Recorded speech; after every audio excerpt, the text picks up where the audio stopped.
ఓం వసుదేవసుతం దేవం కంసచాణూరమర్ధనం దేవకీ పరమానందం కృష్ణం వందే జగద్గురుం. ఓం శ్రీ రాధాకృష్ణాభ్యాం నమ. కృష్ణం వందే జగద్గురుం, అర్జునం వందే జగదేకవీరం. ఇప్పుడు మనకి త్వరలో గురుడు రేవతి నక్షత్రంలో మారబోతున్నాడు. ఎక్కడి నుంచి? మనకి ఉత్తరాభద్ర నక్షత్రంలో మీనరాశిలోనే ఉంటూ ఎప్పటి నుంచి అంటే మే 17, 2026 సంవత్సరం నుంచి రేవతి నక్షత్రంలోకి మారబోతున్నాడు. మరి ఈ మార్పు వల్ల ఏం జరుగుతుందంటే ఎప్పటి వరకు ఉంటాడండి అంటే అక్టోబర్ 9, 2026 సంవత్సరం వరకు ఉంటాడు. ఒక సిగ్నిఫికెంట్ 29 ఇయర్ కార్మిక్ సైకిల్ని మీకు ఇవ్వబోతున్నాడు అనమాట. ఆ తర్వాత మనకి ఈ మార్పు వల్ల మనకి సాటర్న్, ఈ శని ఈ రేవతి నక్షత్రంలోకి మారడం వల్ల ఫైనాలిటీ వస్తుంది మీకు. అంటే ఏదైనా సరే ముగింపు, ఏ పని చేసినా సగంలో వదిలిపడేస్తూ ఉంటారు మీరు ఆ గ్రహ ప్రభావం వల్ల. ఇప్పుడు ఫైనాలిటీ వస్తుంది. అలాగే చక్కగా స్పిరిచువల్ ట్రాన్సిషన్, ఎప్పుడు ఏకాంతంలో ఉండి ఆధ్యాత్మిక ఉన్నతిని మీరు పొందుతారు. అలాగే మీరు చక్కగా కార్మిక్ క్లోజర్ అవుతుంది, మీకు క్లీన్స్ అవుతుంది చక్కగా. ప్రతి ఒక్క ఇండివిజువల్ మీద, ప్రతి ఒక్క వ్యక్తి మీద ఒక గొప్ప ఇంపాక్ట్ వస్తుంది.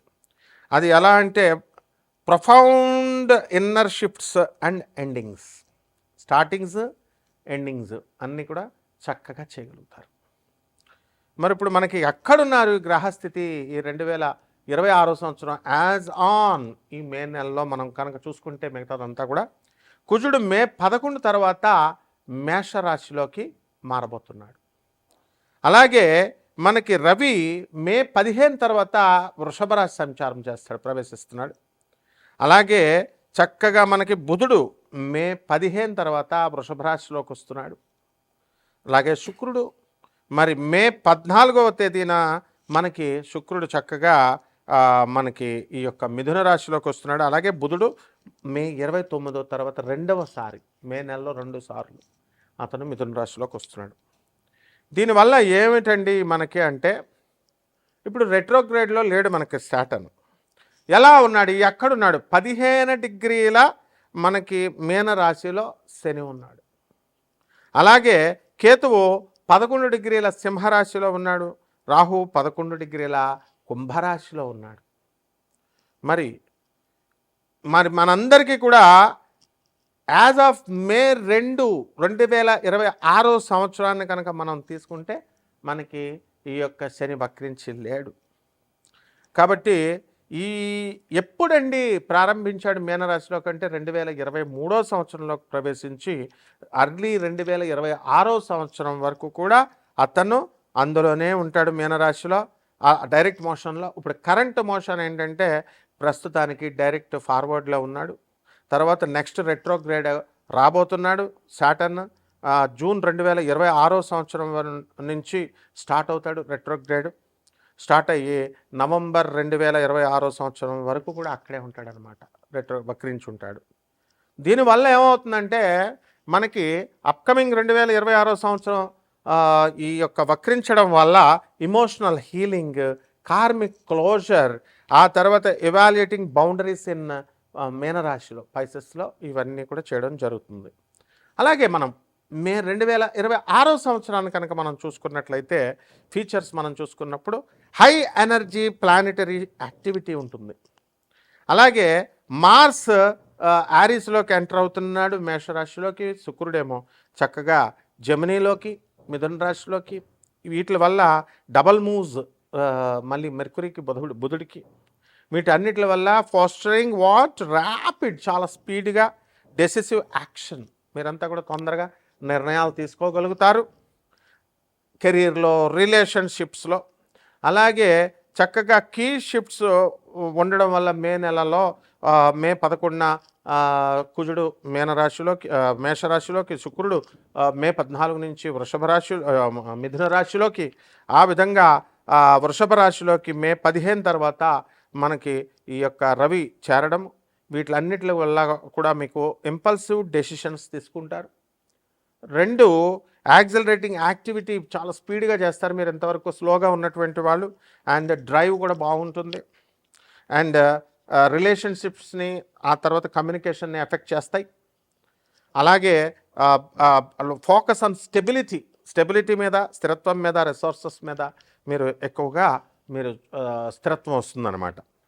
అయితే ఈ యొక్క గ్రహ సంచారాల వల్ల 12 రాశుల్లో కూడా మనము కొంచెం టెక్నికల్గా మనం చూసినప్పుడు మెడికల్గా కూడా మెడికల్ సైన్స్ని అప్లై చేస్తున్నాము. అలాగే మనం ఆర్బిటాల్ వెలాసిటీని మనం తీసుకుంటున్నాము. ఇప్పుడు ఆర్బిటాల్ వెలాసిటీని మనం తీసుకున్నప్పుడు గురుడు ఎక్కడున్నాడండి? First half of this 2026 year అంతా కూడా కర్కాటక రాశిలో ఉండి చాలా చక్కగా మంచి లక్ని గ్రోత్ని ఇన్ఫ్లుయెన్స్ చేస్తాడు ఆ తర్వాత కంటే కూడా. అలాగే శని నెప్ట్యూన్స్ మనం తీసుకున్నప్పుడు ఈ పొజిషన్స్ అన్నీ కూడా చక్కగా స్ట్రక్చర్డ్ యాక్షన్ ఉంటుంది అండ్ మెయింటైనింగ్ డిసిప్లిన్ ఉంటుంది. ఇవన్నీ కూడా వస్తాయన్నమాట. దీనివల్ల మనకి అంతేకాకుండా మనకి అనారోగ్యాలు ఉంటాయి. మానవుడు అన్న తర్వాత రోగాలు అనేటటువంటి కామన్ అండి. సో కొన్ని రాశుల వారికి ప్రత్యేకించి ఇది కోటానుకోట్ల మందికి కామన్ ప్లాట్ఫామ్ మీద మనం చెబుతున్నాం కాబట్టి అందరికీ అలాగే జరగాలని లేదు. బట్ ఇన్ జనరల్ జరుగుతుంది. మీరు వ్యక్తిగతంగా తెలుసుకోవాలనుకుంటే వ్యక్తిగత జాతకంలో చూస్తే మనకి ఏ రోగాలు వస్తాయి, ఎలా వస్తాయి అనేది తెలుస్తుంది. ఇన్ జనరల్ ఈ కాంబినేషన్స్ వల్ల హ్యూమన్ పాపిలోమా వైరస్ వస్తుంది, హెచ్పివి అనడానికి కొంతమందికి. అలాగే ఇది చాలా హైలీ కాంటాజియస్ అనమాట. తర్వాత ఇది కామన్గా ఇది సెక్షువల్లీ ట్రాన్స్మిటెడ్ డిజీజ్ అనమాట. హెచ్ఐవి, గనేరియా, సిఫిలిస్ ఇలాంటి వ్యాధుల్లాగా, మరి ఎయిడ్స్ అట్లాగా. సో ఇటువంటి వెనీరియల్ డిజీజెస్ అంటాం వీటిని. సో ఇటువంటి ఇన్ఫెక్షన్ అనేటటువంటిది ఇట్ ఎఫెక్ట్స్ అనమాట స్కిన్ని, ఆ తర్వాత మ్యూకోసల్ సెల్స్ని. నెక్స్ట్ దగ్గరగా విత్ నియర్లీ అన్నీ కూడా సెక్సువల్లీ యాక్టివ్ పీపుల్ ఎవరైతే ఉంటారో అటువంటి వాళ్ళకి కాంట్రాక్టింగ్ ఇట్ అట్ సమ్ పాయింట్లో తగలడానికి అవకాశాలు ఉంటాయి. కాబట్టి ఈ విషయాల్లో మాత్రం చాలా స్ట్రిక్ట్గా జాగ్రత్తగా ఉండండి. అండ్ చాలా ఇన్ఫెక్షన్స్, ఇక మిగతా కొన్ని రకాల ఇన్ఫెక్షన్స్ వస్తాయి. ఈ ఇన్ఫెక్షన్ కాకుండా వీటికి అన్నీ కూడా సిమ్టమ్స్ ఉండవు ఇవన్నీ కూడా. సో వాటిలంతటికి అవే రిజాల్వింగ్ ఆన్ దర్ ఓన్, వాటిలంతటికి అవే సాల్వ్ అయిపోతాయి. బట్ హైలీ రిస్క్ టైప్స్ మనకి ఉంటాయన్నమాట. సో ఇవన్నీ కూడా జెనిటల్గా మనకి వాట్స్ అని, క్యాన్సర్స్ అని ఇలాంటివన్నీ కూడా రావడానికి అవకాశం ఉంటుంది. పర్టికులర్గా of the cervix and anus and throat వీటిల్లో ఎఫెక్ట్ అవ్వడానికి అవకాశాలు ఎక్కువగా ఉంటాయి. అలాగే దీనికి ప్రివెన్షన్ ఒకటే మార్గం అండి. Prevention is the only key అనమాట. అండ్ ప్రైమర్లీ త్రూ వ్యాక్సినేషన్ తీసుకోవాలి అండ్ రెగ్యులర్ స్క్రీనింగ్స్ చేసుకుంటూ ఉండాలి. కాబట్టి ఈ మోస్ట్ ఇన్ఫెక్షన్స్ అని ఇవన్నీ కూడా నేను మొట్టమొదటిగా చెప్పినటువంటి అన్నీ కూడా అసిమ్ప్టోమాటిక్గా వస్తాయి. ఎందువల్ల కేతు సింహరాశిలో, రాహు కుంభరాశిలో ఉన్నప్పుడు సిమ్టమ్స్ అసలు కనబడినప్పుడు. And it will be cleaned by the immune system within 2 yearsలో క్లియర్ అయిపోవడానికి అవకాశాలు ఉంటాయి. కరెక్ట్గా అప్పటికే ఈ మేన రాశికి నుంచి 2.5 సంవత్సరాలు మేష రాశిలోకి వచ్చి అక్కడ ఇంకొక 2 నెలలు మార్చి 2027 వరకు మేన రాశిలో ఉండడం జరుగుతుంది శని. అలాగే PCOS ఆడవాళ్ళకి, మరి ఇటువంటి వాళ్ళకి అందరికి కూడా కొంతమందికి కొన్ని రాశుల వారికి ఈ కాంబినేషన్ వల్ల పాలిసిస్టిక్ ఓవరీ సిండ్రోమ్ అంటాం దాన్ని, PCOSని. మరి ఇది కామన్లీ హార్మోనల్ ఇది అండ్ మెటబాలిక్ డిజార్డర్ ఇది. సో ఇవన్నీ కూడా people who are with ovaries, ఈ ఓవరీస్ని ఎఫెక్ట్ చేస్తాయి ఇవి డ్యూరింగ్ దేర్ రిప్రొడక్టివ్ టైం అనమాట, periods, years. And irregular periods రావడము, నెక్స్ట్ ఎక్సెస్ ఆండ్రోజన్ లెవెల్స్ ఇవన్నీ కూడా ఉండడం, మేల్ హార్మోన్స్ ఇవన్నీ. అండ్ అలాగే స్మాల్ ఫ్లూయిడ్ ఫిల్డ్ సిస్ట్స్ ఉంటాయి, అదే ఫాలికల్స్ అంటాం, ఆన్ దిస్ ఓవరీస్ మీద ఏర్పడడానికి అవకాశాలు ఉంటాయి. అండ్ హార్మోనల్ ఇంబ్యాలెన్స్ మనం ఎక్కువ చూస్తాం. హై లెవెల్స్ ఆఫ్ ఆండ్రోజన్స్ చూస్తాము, లైక్ టెస్టోస్టిరోన్. ఇవన్నీ కూడా డిజర్వ్ చేస్తాయి మెన్స్ట్రల్ సైకిల్ని. సో ఇట్స్ లీడ్స్ టు ఇర్రెగ్యులర్గా పీరియడ్స్ మీకు రావడానికి లేదా మిస్డ్ పీరియడ్స్ రావడానికి అవకాశాలు ఉంటాయి. సో ఇక్కడ మనం జూపిటర్ యొక్క కాంబినేషన్ తీసుకున్నప్పుడు, వెలాసిటీని మనం తీసుకున్నప్పుడు, మనము దాని ఆర్బిట్లో కానీ అలాగే వాటిని దాని యొక్క అట్మాస్ఫియర్లో కానీ మనం తీసుకున్నప్పుడు మనం దాన్ని మెజర్ చేస్తాం.